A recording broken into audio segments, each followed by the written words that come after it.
कहानी इस ही सदी की है। एक घने जंगल में एक आम का पेड़ था।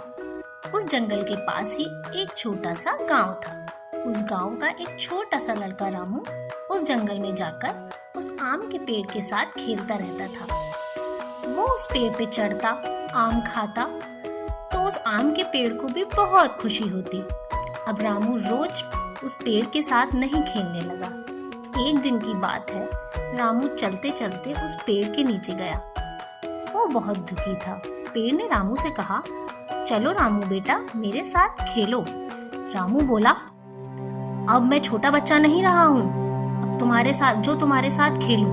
अब मैं पेड़ के साथ नहीं खेलता। मुझे अब खिलौने चाहिए और खिलौने खरीदने के लिए पैसे की जरूरत है। फिर पेड़ ने कहा, माफ करो बेटा, मेरे पास पैसे नहीं हैं, परंतु तुम आम तोड़ सकते हो और उसे बाजार में बेच सकते हो और उससे पैसे कमा सकते हो। रामू ये सुनते ही खुश हो गया। उसने आम तोड़े, उसे जमा किया और खुशी खुशी वहां से चला गया। लेकिन बहुत दिनों तक रामू वापस आम के पेड़ के पास नहीं आया। बेचारा आम का पेड़ बहुत दुखी हो गया। कुछ सालों बाद अब रामू आदमी बन गया था। फिर से वो उस आम के पेड़ के पास आया। आम का पेड़ खुश हुआ और बोला, रामू बेटा, चलो आओ मेरे साथ खेलो। रामू बोला, मेरे पास तुम्हारे साथ खेलने का टाइम नहीं है और वैसे भी अब मैं बड़ा हो गया हूँ। मुझे मेरे परिवार के लिए काम करना है। हमें एक घर चाहिए। क्या तुम मेरी मदद कर सकते हो? यह सब सुनकर आम का पेड़ बोला, मुझे माफ कर दो रामू बेटा, पर मेरे पास तुमको देने के लिए घर नहीं है, परंतु तुम मेरी शाखाएं तोड़कर अपना घर बना सकते हो। ऐसा सुनते ही रामू ने आम के पेड़ की सभी शाखाएं तोड़ दी और उन्हें साथ में गाड़ी में रखकर खुशी खुशी वहां से चला गया। शाखाएं टूटने के बाद भी आम का पेड़ बहुत खुश था, परंतु रामू उसके बाद बहुत समय तक वहां नहीं आया और पेड़ बेचारा बहुत दुखी हुआ। बहुत साल बीत गए।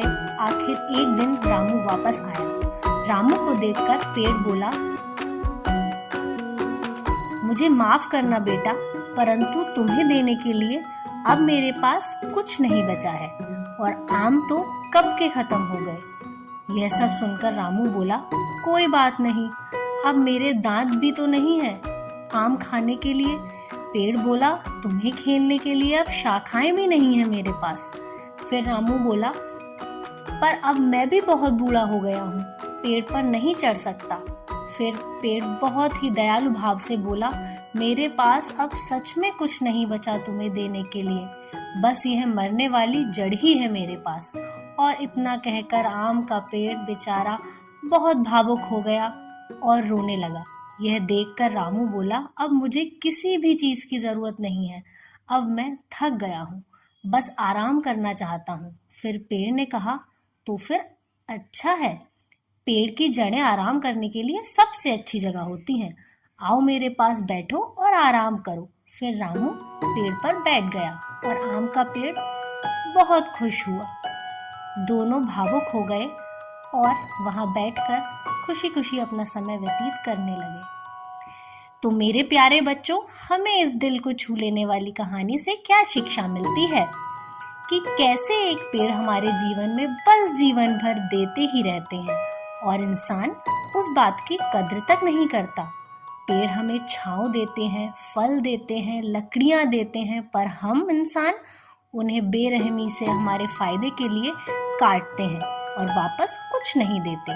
तो मेरे प्यारे बच्चों, आपसे मेरा एक अनुरोध है कि आप अगर मजबूरी में कोई पेड़ काट भी रहे हैं तो एक नया पेड़ जरूर लगाएं। धन्यवाद। जल्दी मिलते हैं एक नई स्टोरी के साथ।